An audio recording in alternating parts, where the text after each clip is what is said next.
75 என்ற குறைந்த வாக்குகள் வித்தியாசத்தில் தோல்வியை தழுவினார்.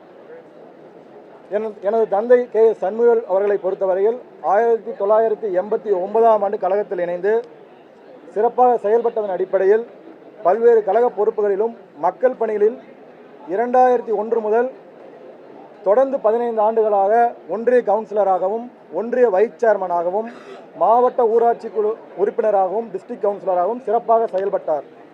குறிப்பாக 2016ஆம் ஆண்டு சட்டமன்ற தேர்தலில் EMR ராஜா அவர்கள் அஇஅதிமுக வேட்பாளராக அறிவிக்கப்பட்ட போது எனது தந்தை TN பாளையம் ஒன்றியத்தின் தேர்தல் பொறுப்பாளராக நியமிக்கப்பட்டு அந்த பகுதியில் சுமார் 4000 வாக்குகள் கூடுதலாக பெற்று மொத்தம் 5000 வாக்குகளில் திரு EMR ராஜா அவர்கள் வெற்றி பெற்றார். EMR ராஜா அவர்கள் வெற்றி பெற்றதற்கு மிகவும் உறுதுணையாக இருந்தது எனது தந்தை என்பது அந்தியூரை சார்ந்த அனைத்து நிர்வாகிகளுக்கும் தெரிந்த உண்மை.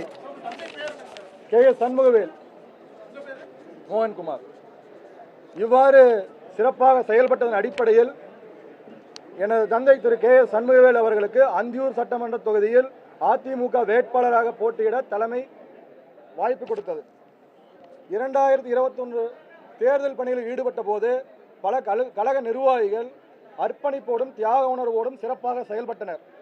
இருப்பினும் முன்னாள் சட்டமன்ற உறுப்பினரான திரு EMR ராஜா அவர்கள் பல்வேறு நிர்வாகிகளிடம் தொடர்பு கொண்டு கழக வேட்பாளர் தோற்கடிக்கப்பட வேண்டும், இரட்டை இலை தோற்றால்தான் தனக்கு மீண்டும் மரியாதை கிடைக்கும், பல நிர்வாகிகளிடம் தொடர்பு கொண்டு அதிமுகவினுடைய முக்கிய நிர்வாகிகளிடம் தொடர்பு கொண்டு வற்புறுத்தினார்.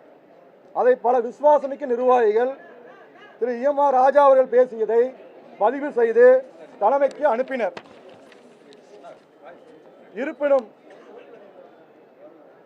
ஒரு சில நிர்வாகிகள் மட்டும் EMR ராஜா அவர்கள் பேசியபடி அவருடன் இணைந்து அவரோட துரோக செயல்களில் ஈடுபட்டனர். ஆகவே முன்னாள் சட்டமன்ற உறுப்பினர் EMR ராஜா அவர்கள் துரோக செயல்களில் ஈடுபட்ட துரோக செயல்களே அந்தியூர் தொகுதியின் சட்டமன்ற தொகுதியின் அதிமுக தோல்விக்கு முக்கிய காரணமாக அமைந்தது. உடனுக்குடன் செய்திகளை தெரிந்து கொள்ள சன் நியூஸ் பெல் ஐகானை கிளிக் பண்ணுங்க.